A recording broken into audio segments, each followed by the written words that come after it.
حضور غوث پاک سرکار اسی ملک ایران کے جیلان میں تھے، ٹہل رہے تھے، آواز آئی عبد القادر بڑے ہو کے کیا بنو گے؟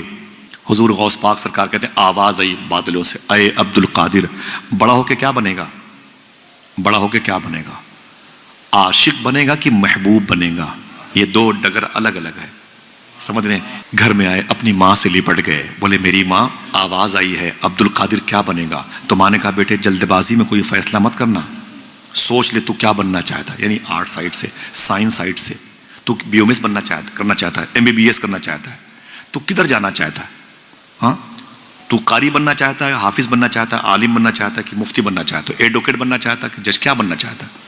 وہ فیصلہ کر لے، اسی حساب سے تو فارم بھرے گا، کالم بھرے گا، تب تیری تعلیم اسی حساب سے ہوگی۔ کہتے میری ماں میں کیا کروں؟ تو غوث پاک کی امی کہتی بیٹا قریب میں ایک درویش اللہ والا رہتا ہے، اللہ والا رہتا ہے، بظاہر اس کے جسم پہ کپڑا تک نہیں ہے، اللہ والا ہے۔ شاعر نے کیا کہا؟ عشق انسان کو قلندر بو علی کرتا ہے، عشق پاگل نہیں پاگل کو ولی کرتا ہے۔ میں نے کہا میرے بیٹے عبد القادر وہاں ایک درویش رہتا ہے، جا کے اس سے ملو، اس سے پوچھو کہ میں کیا بنوں۔ غوث پاک گئے، سلام کیا، بولے او درویش، او بندے خدا، او ولی اللہ، اللہ کے دوست۔ فرمایا کیا بات ہے شیخ عبد القادر؟ غوث پاک فرماتے میں عاشق بنوں کہ محبوب بنوں؟ اس نے کہا آج جائیے، کل آئیے گا تو جواب مل جائے گا۔ غوث پاک کی رات رونے میں گزری، کل میری مستقبل کی تقدیر کا فیصلہ ہے، میں عاشق بنوں کہ محبوب بنوں۔ صبح ہوئی، جلدی اٹھے، اپنی ماں سے اجازت لی، اسی درویش کے پاس آئے، وہ وہاں نہیں تھا۔ فرمایا کدھر گیا بھائی؟ وہ یہاں پر درویش تھا، وہ کدھر گیا؟ لوگوں نے معلوم کیا کہا؟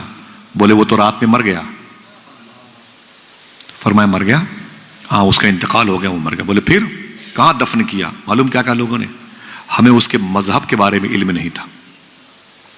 اتنے خاص ہوتے ہیں اللہ کے، کچھ ایسے بندے جنہیں اللہ کے بندے پہچانتے تک نہیں ہیں۔ فرمایا پھر؟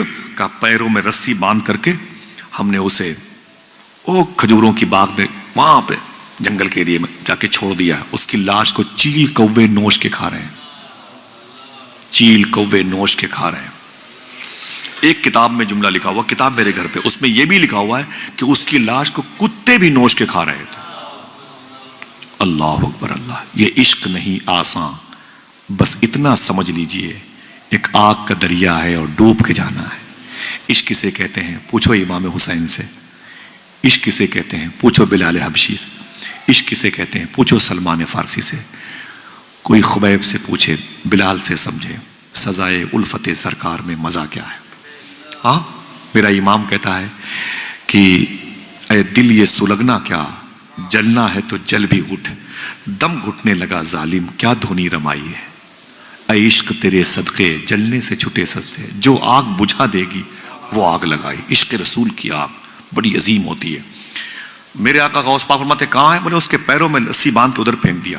غوث پاک آگے بڑھے جلال کے عالم میں، فرمایا او بندے خدا، او عرب کے دوست، او رب کے دوست، سن، مجھ سے کل کہا تھا کہ کل آؤ گے جواب مل جائے گا، رات میں نکل لیے۔ ولی وعدہ خلاف نہیں ہوتا، ولی وعدہ شکن نہیں ہوتا، ولی وعدے کو وفا کرتا ہے۔ تم صداقت کے مجسمے تھے، تم رب کے دوست، تم نے ہم سے کہا کل آؤ گے جواب مل جائے گا، رات میں نکل لیے۔ نوچی ہوئی لاش سے آواز آئی، عبد القادر میں نے کہا تھا کل آؤ گے جواب مل جائے گا، کیا چاہتے ہو؟ حضور غوث پاک نے فرمایا میں عاشق بنوں کی محبوب۔ نوچی ہوئی لاش سے آواز آئی، اے عبد القادر اگر محبوب بننا چاہتے ہو تو محبوب کی آؤ بھگت بہت ہوتی ہے، اس کی تعظیم بہت، اس کی خاطر مدارت بہت ہوتی ہے، اس کے ناز بڑے اٹھائے جاتے ہیں، ناز برداری ہوتی ہے، اس کے ناز نخرے بڑے اٹھائے جاتے ہیں، پورا گھرانہ اسی کے پیچھے ٹہلتا ہے۔ اگر محبوب بننا چاہتے ہو تو پوری دنیا تم سے محبت کرے گی، اور اگر عاشق بننا چاہتے ہو دیکھ لو تمہارے سامنے عاشق کی لاش پڑی ہوئی ہے۔ اتنا سنا تو غوث پاک سرکار نے مٹھیاں بند کی، اپنے دونوں ہاتھوں کو اٹھایا آسمان کی طرف، فرمایا اللہ اکبر اللہ اکبر اللہ اکبر اللہ اکبر۔ سن او مرد خدا، اگر عاشق بننے میں اتنی ہی دشواریوں کا سامنا کرنا پڑتا ہے تو عبد القادر عاشق بن کے دکھائے گا، عبد القادر عاشق بن کے دکھائے گا۔ جیلان کی زمین سے رخصتی کا وقت ہے، 18 سال عمر ہے غوث پاک کے۔ کتنے؟ اپنی ماں کے گھر کے آنگن کے 60 سال کی عمر میں پیدا ہونے والے سب سے مبارک بہار کا نام عبد القادر، 18 سال کی عمر ہے غوث پاک کی۔ اپنی ماں کے پاس آئے، بولے امی، کہا کیا بات ہے؟ کہا میری ماں، کہا کیا بات ہے؟ کہا میں بغداد شریف جانا چاہتا ہوں۔ کہا کیوں؟ کہا کہ میں وہاں ایک مدرسے میں تعلیم حاصل کرنا چاہتا ہوں۔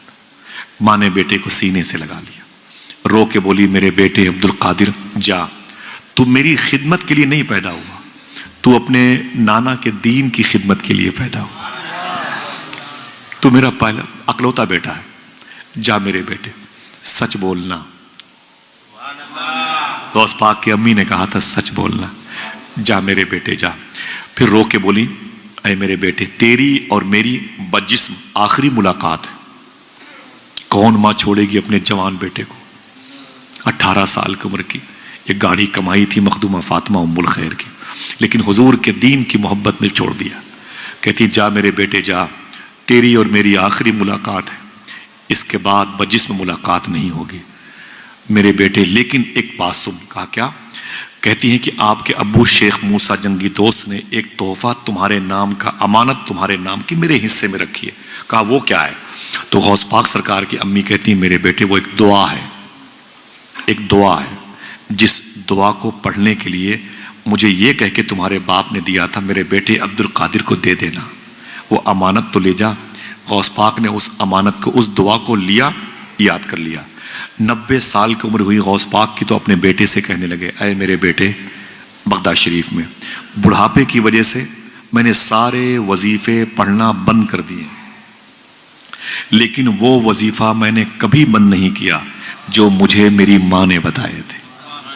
پھر ایک جملہ خوشخبری کے طور پر فرماتے ہیں حضور غوث پاک سرکار فرماتے ہیں سنو میرے بیٹو، میرا ولایت کی دنیا میں جو پرموشن ہوا ہے اسی وظیفے کی بنیاد پر ہوا ہے۔ یہ وظیفہ مجھے شبیر بھائی، عرفان بھائی، جس نے مجھے دیا تھا، 25,000 لوگوں نے اس کے ہاتھ پر اسلام قبول کیا ہے۔ ہر نماز کے بعد اسے 11 مرتبے پڑھنا چاہیے، اللہ توفیق دے تو انشاءاللہ، اگر کہو تو اس مبارک مجلس میں پڑھ لیا جائے، دل کہے تو اسے ریکارڈ کر لے۔ بہت ہی چھوٹا سا ہے، بہت عظیم وظیفہ، وظیفہ غوث اعظم کہلاتا ہے، سمجھ رہے ہیں؟ اس کو یاد رکھیے گا، بہت بہت نارمل ہے، اس کے اثرات جلدی مرتب ہوتے ہیں دلوں میں۔ پڑھیں بلند آواز سے، بسم اللہ الرحمن الرحیم، سب لوگ پڑھیں بسم اللہ الرحمن الرحیم۔ اللہ الکافی، قصدت الکافی، وجدت الکافی، کفان الکافی، لکل کافی، ونعم الکافی، وللہ الحمد۔ بس اگر یاد کر لو گے تو بہت بڑا نہیں ہے حضرت، بہت بڑا نہیں ہے، اسے یاد کر لو انشاءاللہ۔ کچھ ایسے بھی لوگ ہیں جنہیں میں نے بتایا نا، ان لوگوں نے پڑھا تو ان کو خوابوں میں غوث پاک کی زیارت ہوئی، بہت مبارک عمل ہے یہ، پڑھا کریں انشاءاللہ، دل سے بولیں انشاءاللہ۔